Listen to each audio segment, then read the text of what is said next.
So today in our session, we are going to briefly talk about robotic process automation. Now, when I say robotic process automation, it has its roots in business process modeling and to a certain extent, automated testing. Now, these two domain is not a correct word. These two activities within a project, the automation and the business processes in and around a particular project or a particular product has emerged as a domain within itself called as robotic process automation. So what happens essentially in robotic process automation is like we tend to identify some of the automated processes within a particular business. Now, how do we identify which process needs to be automated and which process has to be kept manual? So there is one checkpoint that we could do.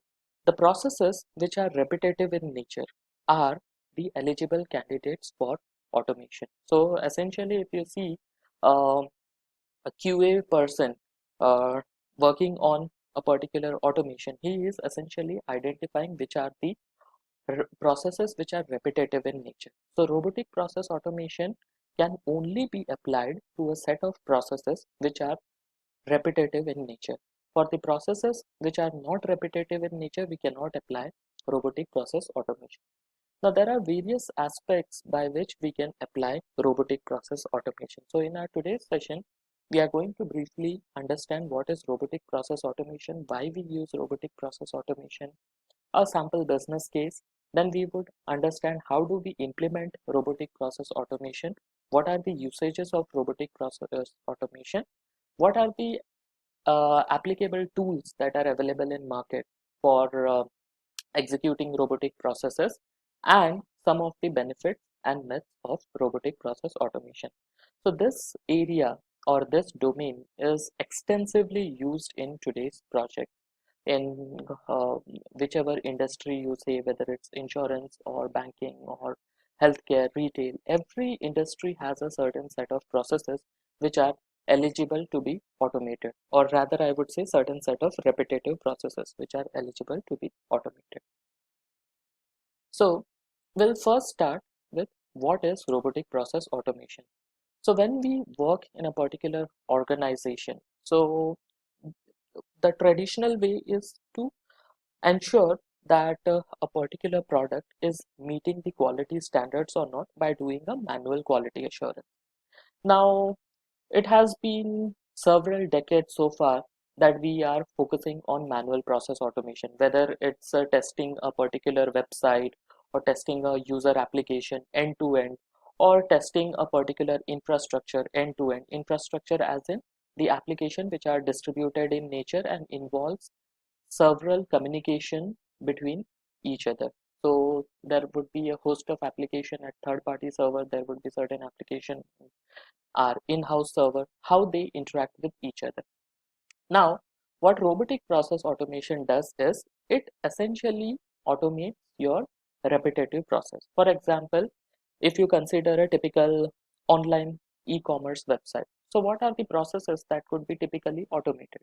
So the processes that could be typically automated from a supplier perspective or from a configuration perspective is like uploading the product catalog on a weekly basis. So every week there are certain new addition to the product catalog.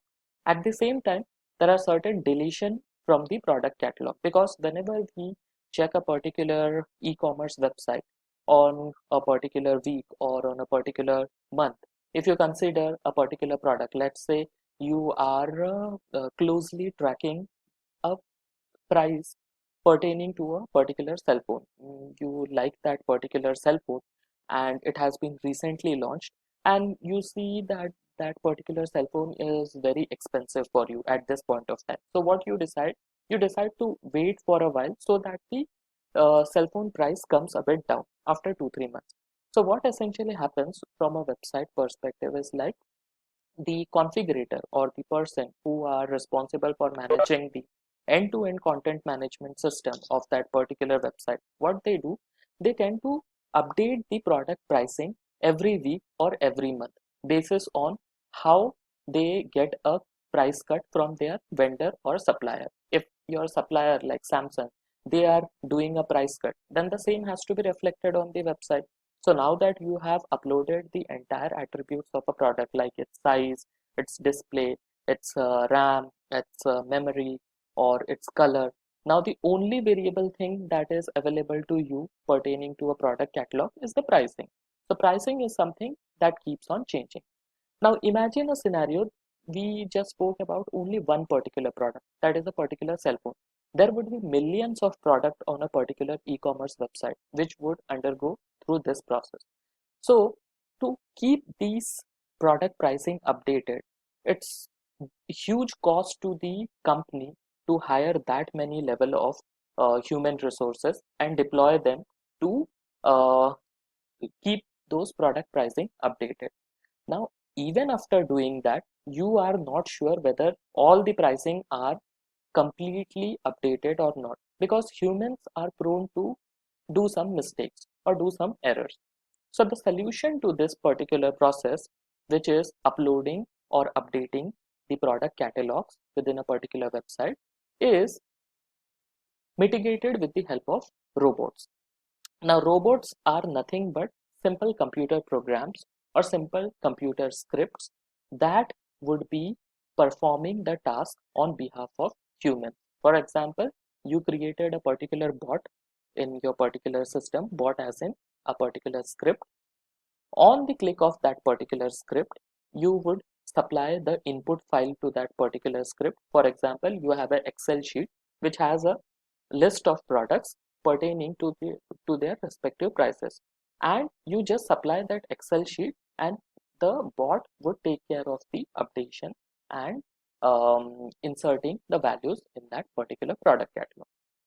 Similarly, there would be many different processes within your organization or within your e-commerce website. For example, confirming the delivery or tracking the statuses of the product, or verifying the checkout process, or verifying the what I would say add to cart functionality, or verifying the login functionality, or verifying the end-to-end UI of that particular website.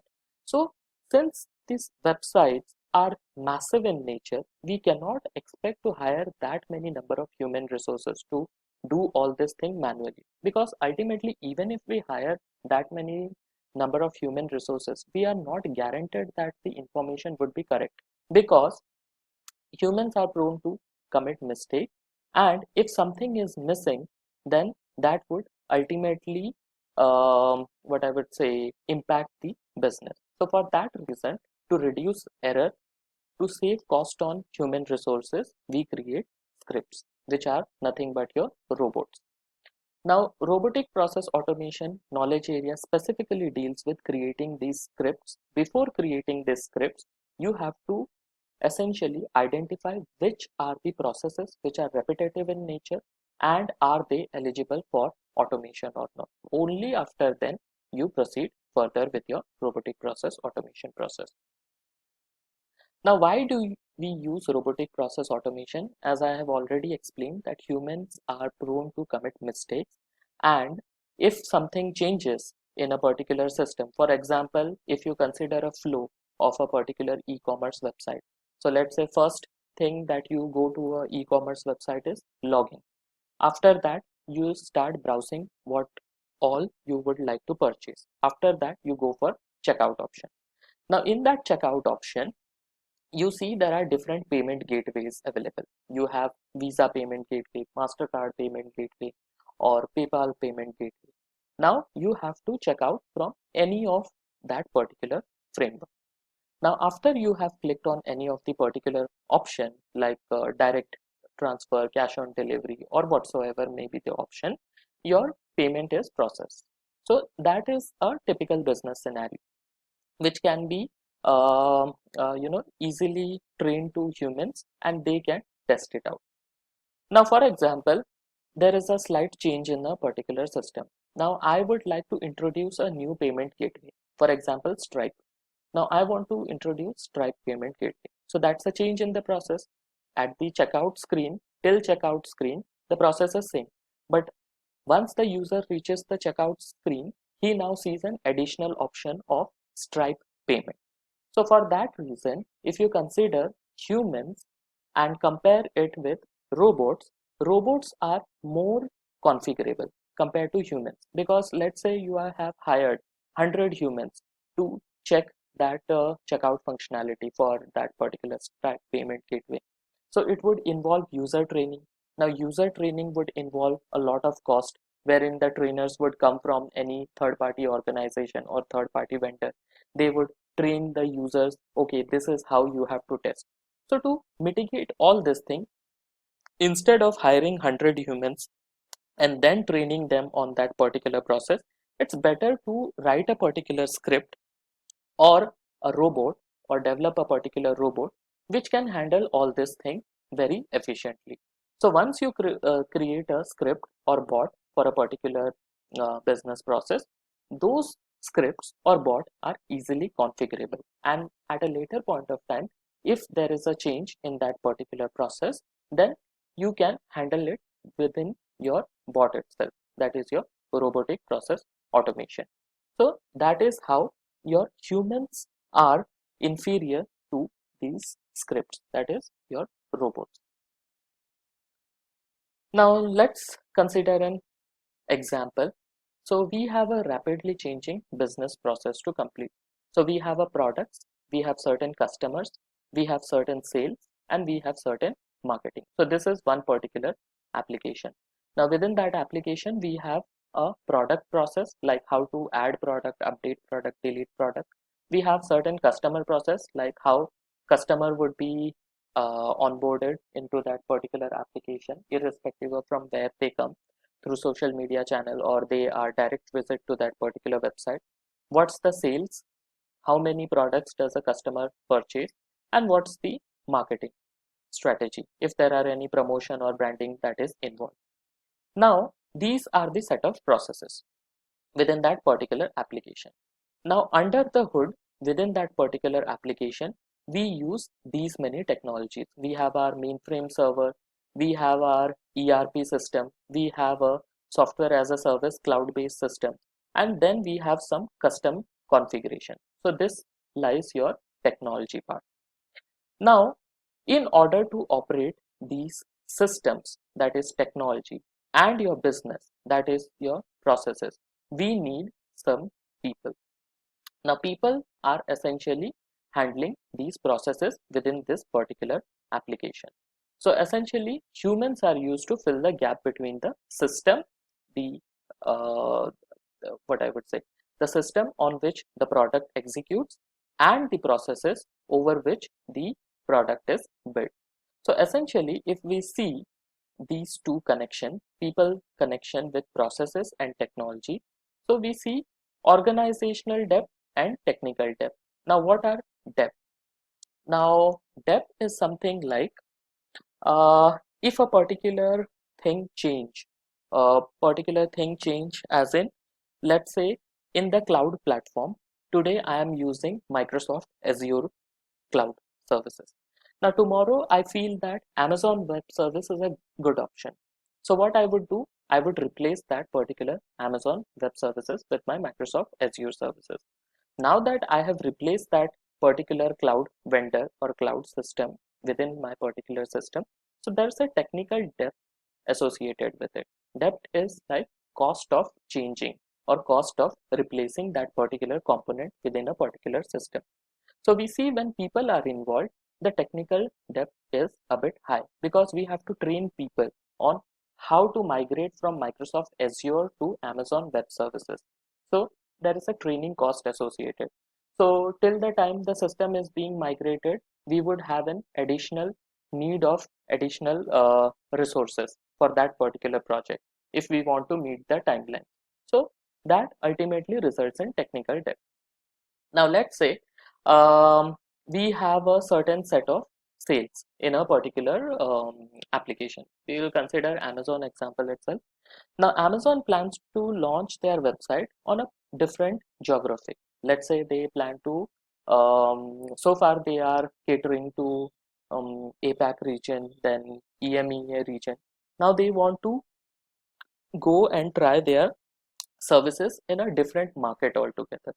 So what it would involve? It would again involve a set of people. So they have to customize their product according to their market, like their local currency or their local payment gateways or their local delivery process, the supply delivery process or the products delivery process. So what it would result in? It would result in change in processes within the Amazon system. So for that change to happen, we would again be needing people. So that kind of depth is called as organizational depth. When there is a change in process, that depth is called as organizational depth. When there is a change in technology or any system component, that kind of depth is called as technical depth. So ultimately, people are the what I would say entities who would actually drive this organizational depth and technical depth. Now, let us assume a scenario wherein instead of handling all this thing entirely by people, why not automate some of the components? Automate as in create some robotic process automation. So for example, here in the right side, once we apply robotic process automation for a rapidly changing business need, we divide our work basis on the processes. So the processes which are repetitive in nature, we create bots for them. That is your digital workforce. And the processes which are manual in nature, for them we create human or we assign humans or term them as human workforce. For example, customers information with the system or customers interaction with the system, or if there is a customization of a particular product within a particular system, can easily be handled by your bots. The example which I gave you, like if there is a updation happening for a particular product catalog, that can easily be handled by a particular bot. So this particular picture talks about it. So whatever processes which are repetitive in nature can be handled by your digital workforce. Now coming to the other two parts, the sales marketing and the ERP and your cloud infrastructure. Now that is something which would need some careful observation by your human workforce.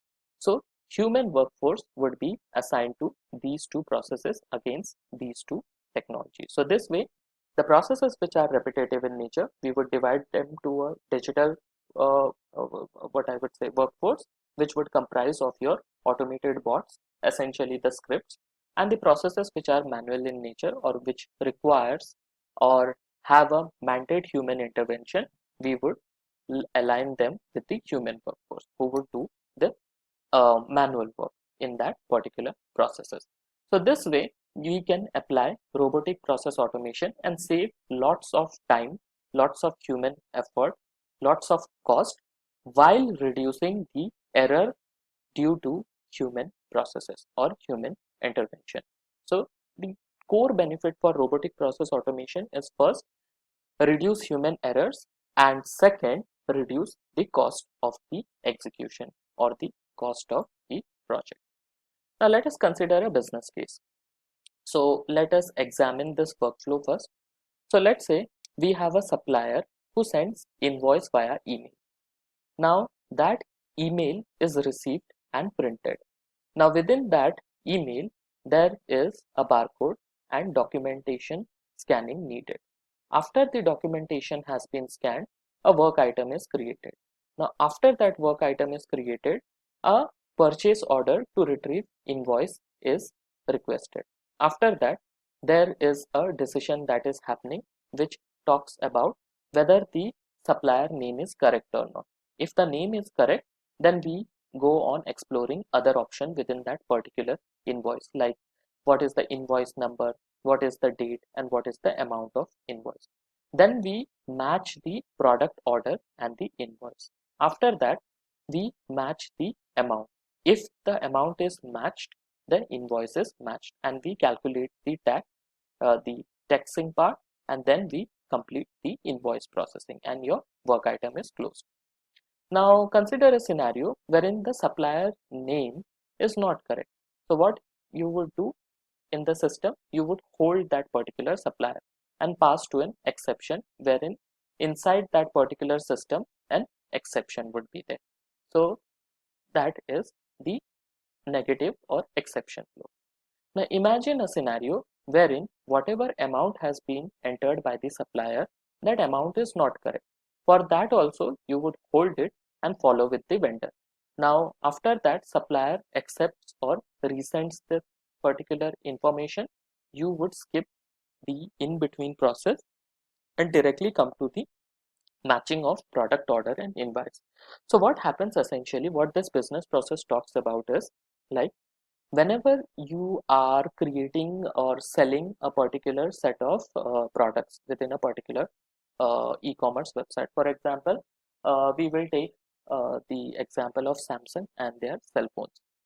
Now let's say Amazon sold around 50 handsets within today itself.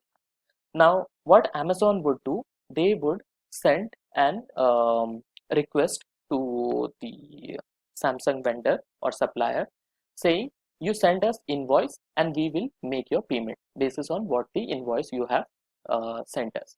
So what Samsung would do, he would send an invoice via email to Amazon website comprising of that 50 items that has been sold today. So after they have sent, the Amazon team would do all this necessary items.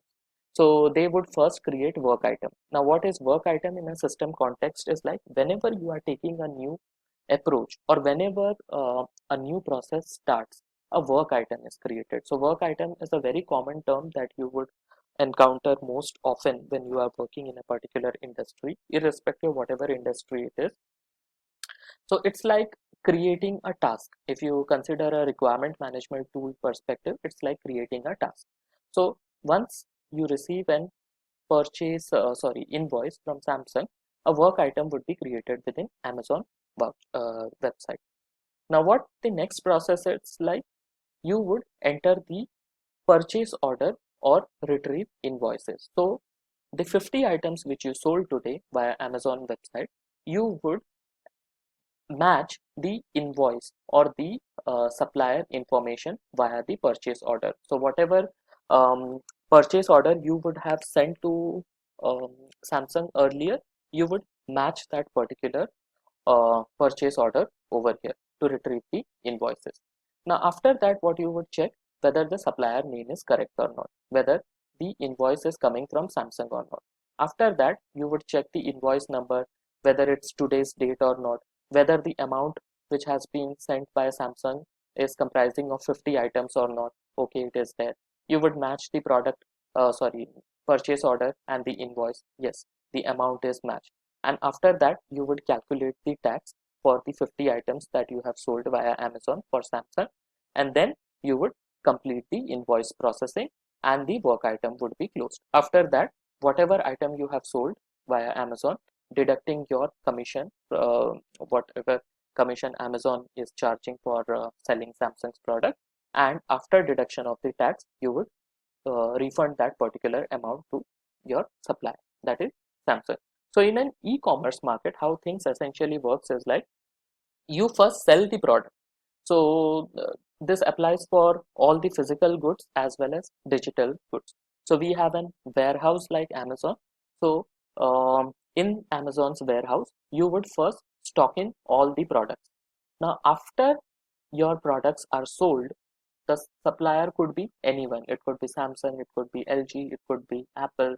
After the items are sold to the end customer, every month there are invoices generated. How many products has been sold, what is Amazon's commission, and what is the calculated tax.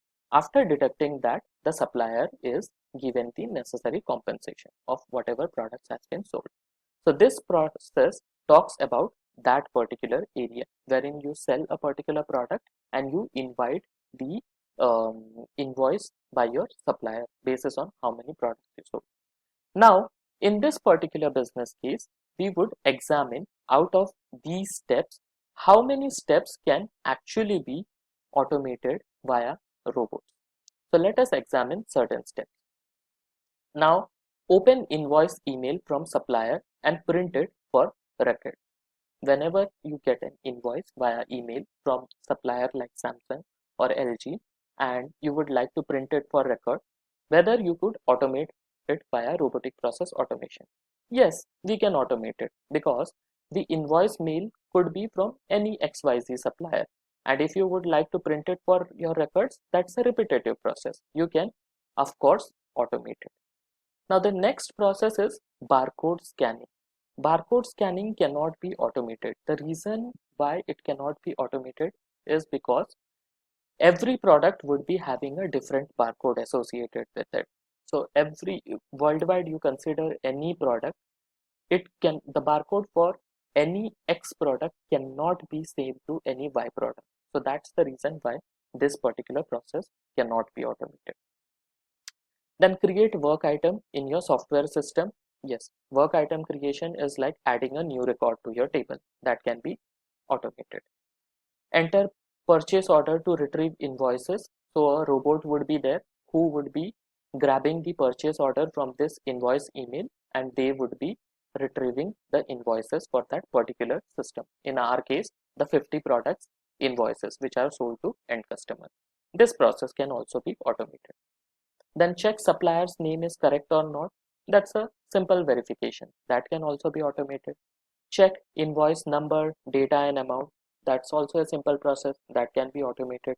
So similarly, in this particular example, like matching the product order and invoice, checking if amount matches or not, if amount matches invoice calculated tax, completion of invoice processing, work item closure, and if amount does not match, hold the status. These are something which can be handled by system itself, and they are all repetitive in nature. So that's why, except barcode scanning, most of the processes which are explained in this particular diagram is eligible for a automation process via our robotic process automation. So this way, in an actual project also, you have to dive in deeply and understand which all processes can be automated. So this is a simple, what I would say, a minuscule process example which we have taken. But whenever you go for a functional decomposition of a particular system from high level to the lowest level, you would find thousands of processes. So out of those thousands of processes, you have to examine each of these steps. Out of those 1,000 processes, there may be another 10,000 steps. You have to examine each of these steps. What all steps can be actually automated or can be actually handled by a system. And after making a decision around which process can be automated and which process can be handled manually, you go about implementing your robotic process automation. Now, if we compare robotic process automation with test automation, they almost look identical. So where lies the difference then? So these are some of the parameters wherein they differentiate. So if we consider the goal of test automation, it talks about reducing test execution time. And the same thing when we talk about robotic process automation, it reduces headcount through automation. So the savings of organization is more when it is compared to test automation. When we talk about the task, we create automated repetitive test cases. Here we automate repetitive business processes. So here it is at the step level. Here it is at the entire process level. Now when it comes to coding, test automation requires some programming knowledge, for which you have to create test scripts. But robotic process automation, even if you don't know coding, you can create your bots by simple wizards or drag and drop operation. Now, if you consider technical approach, you would be using some tools like Selenium, which supports only web application. Now, this is an interesting part. When we talk about test automation, you have to write test scripts for all the platforms that you would like to support. But in case of robotic process automation, one particular script can support multiple platforms at the same time. Your mobile, your desktop, your tablet, everywhere. Now here test cases are automated. Here data entry, forms, loan processing is automated. So essentially what is the input, what is the output, and what is the processes, like we are learning from beginning till now in business analysis process. we are automating the processes. Now, if you consider the application part, so test automation can be run on QA, production, performance, UAT environments. But robotic process automation is usually run on production environment. So when we create test automation, we have to create automated scripts for every environment that has quality assurance involved. Like we have already discussed, we have a quality assurance environment. Once the code has been developed and coded by the developer, they are promoted to QA environment, followed by your SIT environment, then pre-prod environment, prod environment, performance environment, and UAT environment. So when we deal with robotic process automation, we need not to concern about the environment because we execute robotic process bots directly on the production environment itself or the live system which is exposed to the end user. Now, when it comes to implementation, it can automate a product, whereas when it comes to robotic process automation, it automates the product as well as the processes or the services. Now, when it comes to users, only technical users can do test case automation. But here, any stakeholder, your business sponsors, your project manager, your business analyst, anyone can do robotic process automation basis on their needs and requirements. So far, examining the parameters closely, we see that test automation is more at the system level. Okay, so whatever parameters that we have examined so far, we conclude that test automation is more at the system level, whereas robotic process automation is more at the process level. So even though RPA and test automation look very similar in nature, but they are two different things. Their verification is different, their validation is different, their input criteria are different, their exit criteria are different. So they differ in two broad aspects, that is system and processes. Now, next question that comes into our mind is how do we implement robotic process automation? So before starting, let's say a business stakeholder is planning to implement or automate a particular um, uh, project or a particular part of a particular project. So how do they go about implementing robotic process automation? So there are certain steps that you need to ensure when you are implementing robotic process automation. First step is your planning step. Like in any business analysis activity, we plan our things well in advance. So we have to plan and what I would say, categorize our processes, which are automated, which processes are repetitive in nature, which are manual in nature, which processes are rule based, what is the input data, can existing system accommodate this particular process. So these are the 4 questions that we need to ask when we are planning for a particular robotic process automation implementation.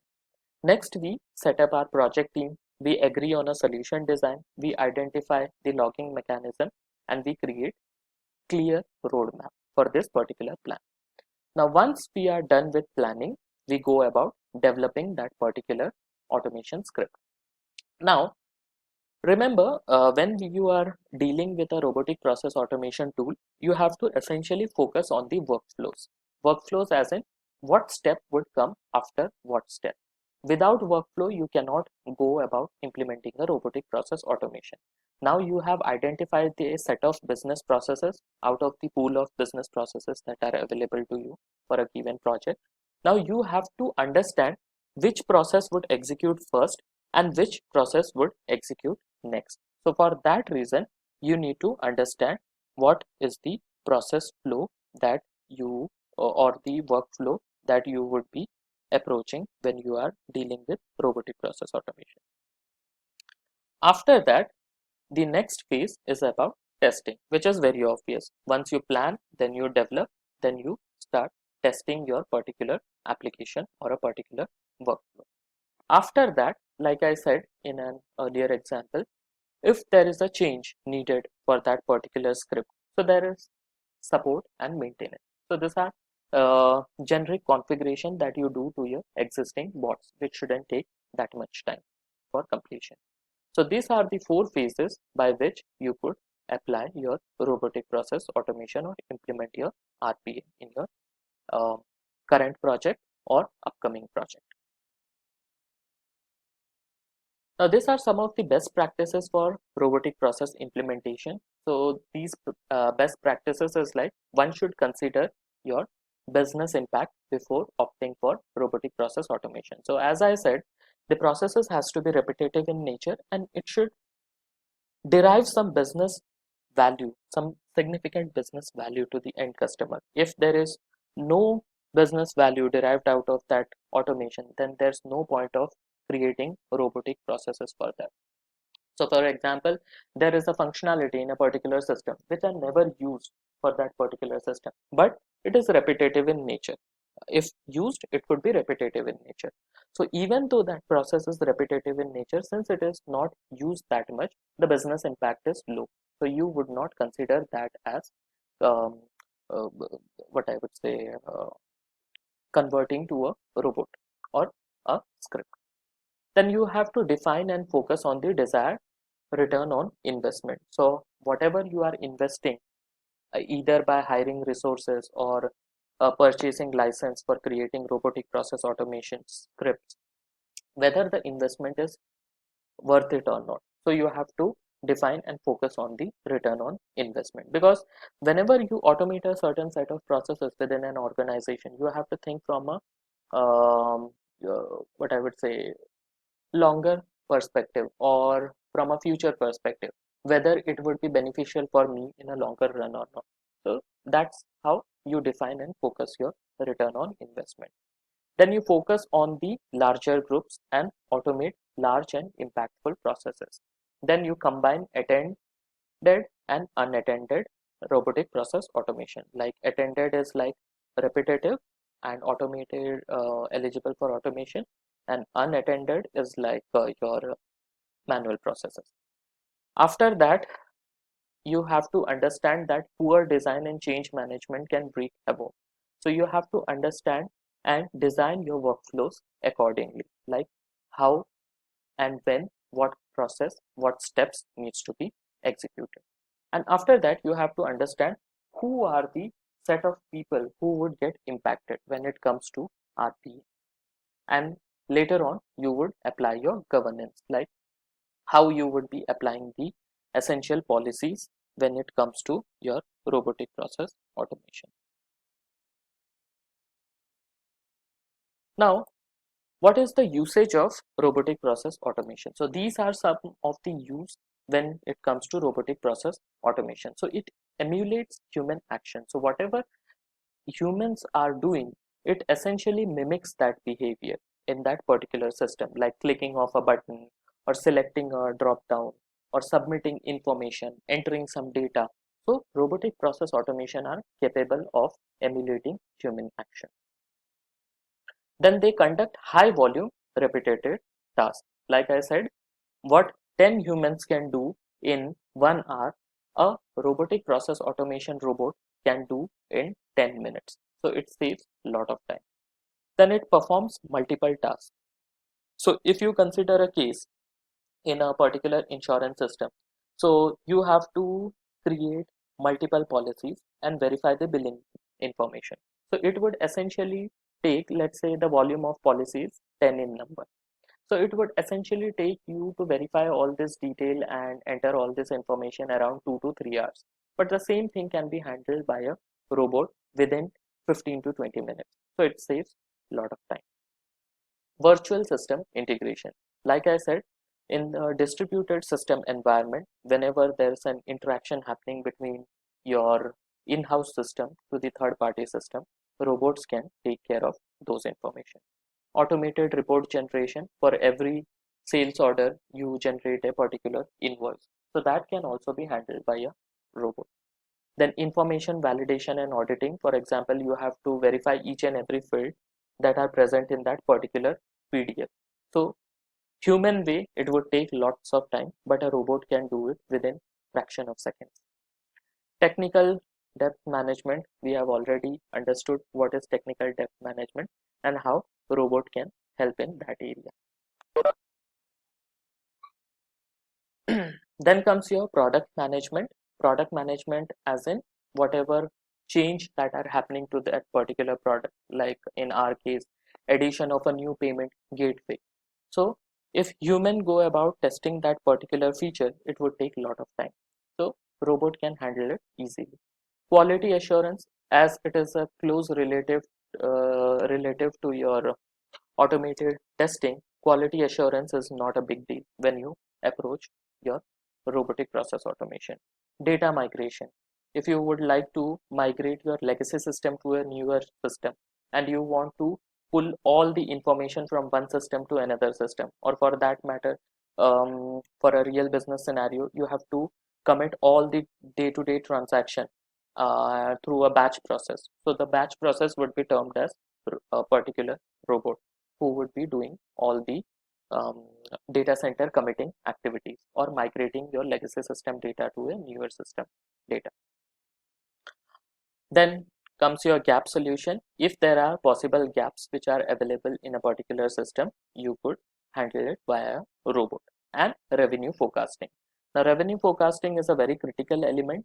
So this needs to be handled in coordination with the finance team, irrespective of how good you are with finance. So that can also be handled via a particular robot. Now, if you diversify robotic process automation from an industry standpoint, so which are the typical processes within an industry which can be handled via robotic process automation? So if you consider the healthcare industry, your patient registration, the billing of that particular patient uh, uh, can be handled via a healthcare, robotic process automation or a particular robot. So you could script all those patient registration script in a particular system. The moment they come to your particular clinic or particular hospital, you can go about executing that particular bot, and that would register your patient into the system. Similarly for billing. So these are the two most frequently used processes which are repetitive in nature that is eligible for RPA within healthcare.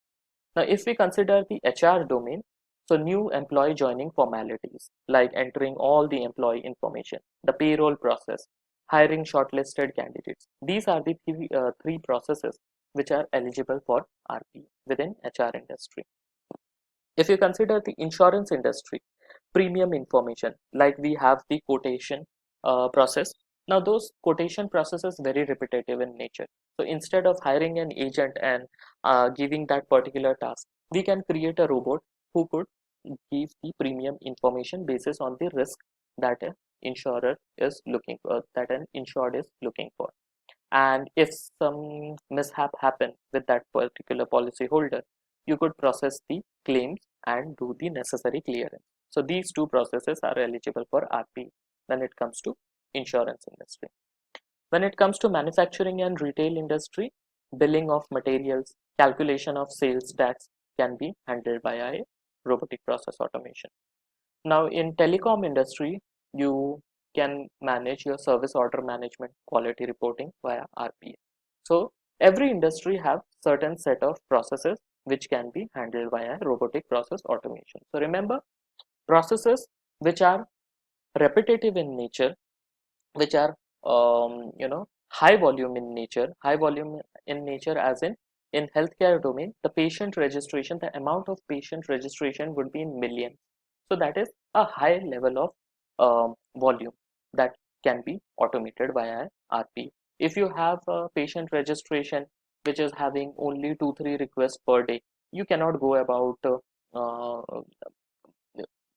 RPA way, because RPA is perceived and is thought in that way that it would handle lots of lots of volume of in this processes within a particular day or a particular week. So essentially the ideology behind robotic process automation or creating robotic bots is just to minimize the number of activities that a human would have done with the help of bots.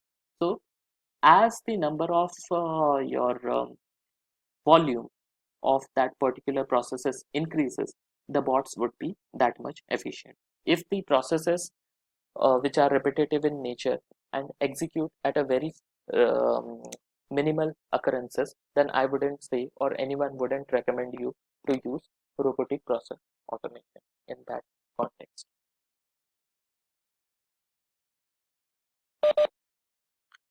Okay, so this way, basis on the industry, we can automate our robotic processes in and around that particular domain. We have to identify the processes which are repetitive in nature, and those processes has to be executing very frequently and should be very high in volume. Now, which are the RPA tools that are available to create robotic process automation? So these are the set of tools that are available in today's market. Like we have Automation Anywhere, Blue Prism, UiPath, WorkFusion, Redwood. So these three tools, Automation Anywhere, Blue Prism, and UiPath, are the most used tool in the industry. And rest all tools, some are proprietary, specific to their company itself, and some are available to the masses. So whenever you are selecting a robotic process automation tool to automate your particular processes, you have to essentially understand four things. The first thing is data.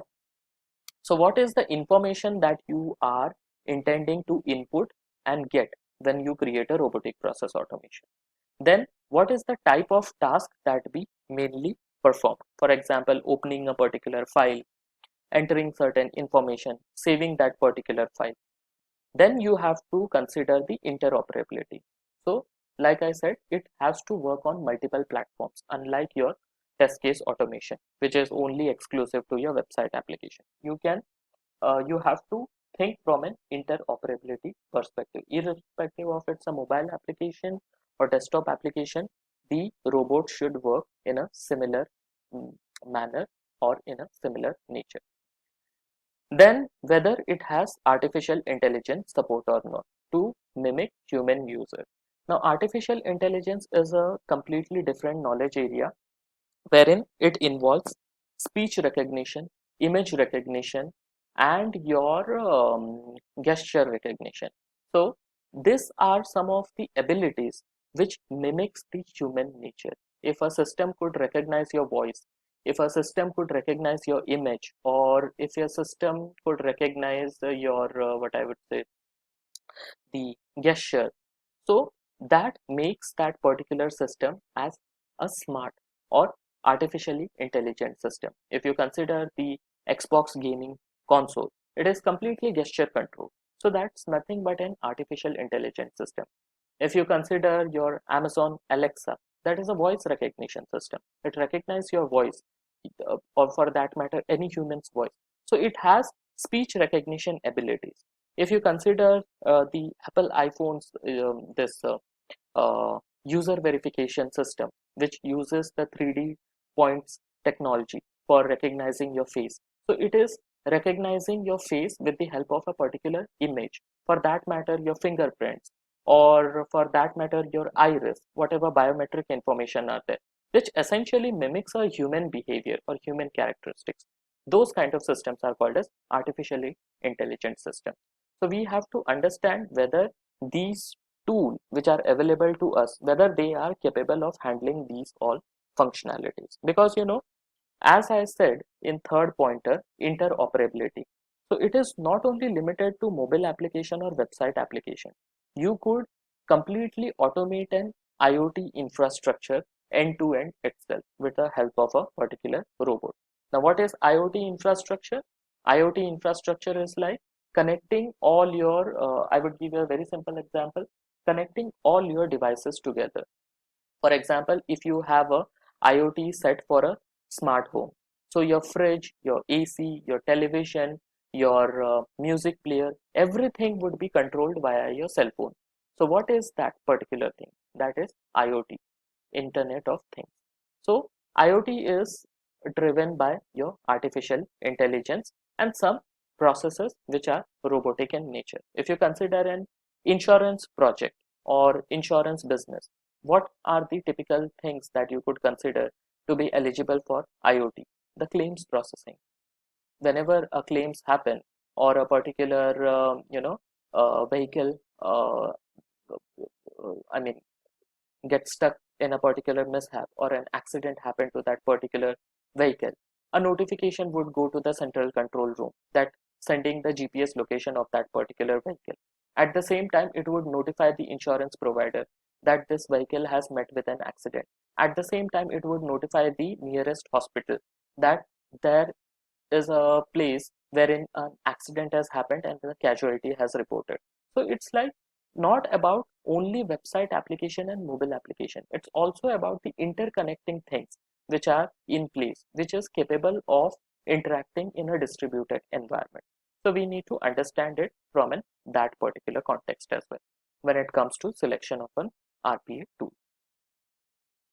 Now, what are the benefits and myths of robotic process automation? So we have tremendous benefits when it comes to robotic process automation.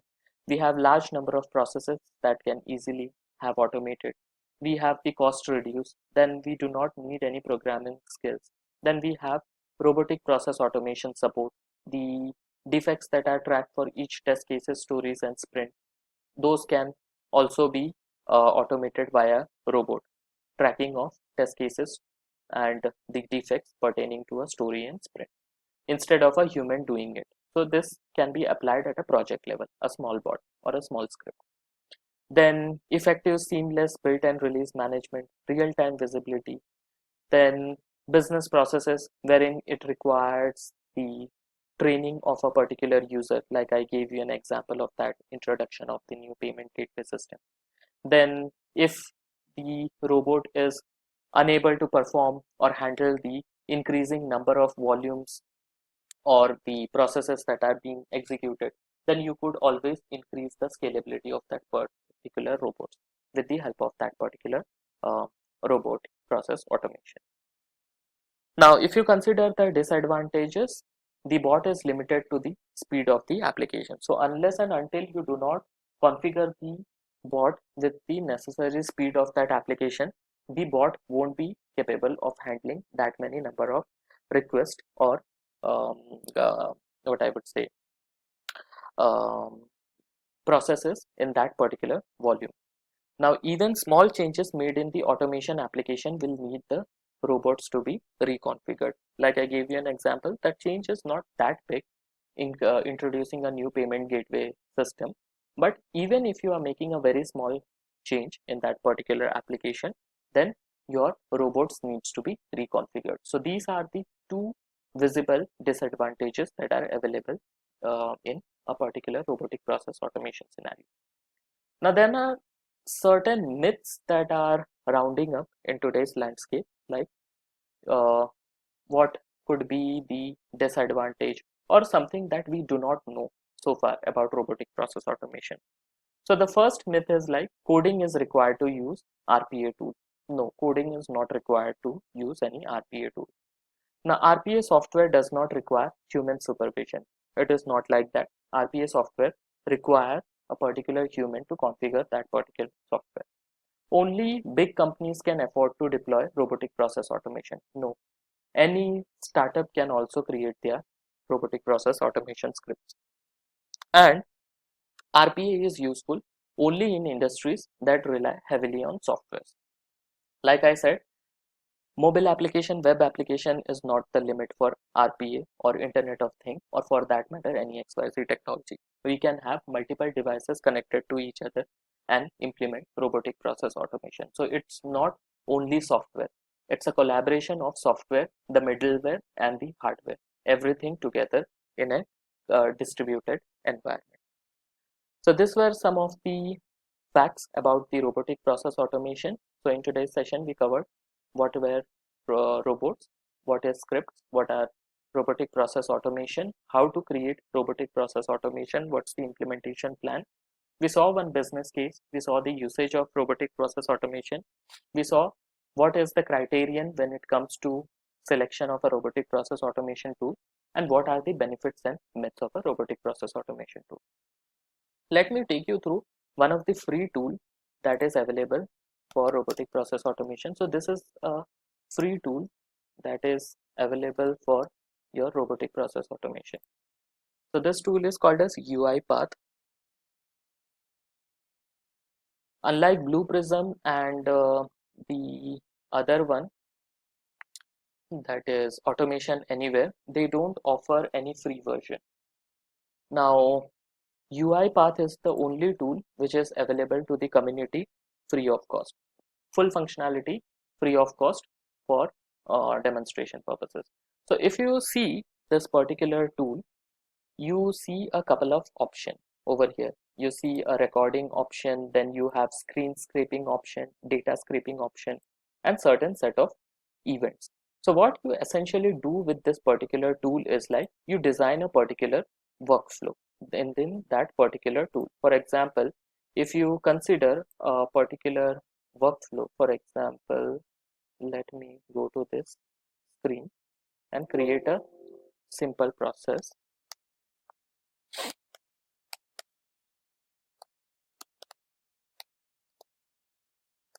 So here you would notice one thing: coding is not at all needed. Even if you are designing something, you just design it this way. There is no coding in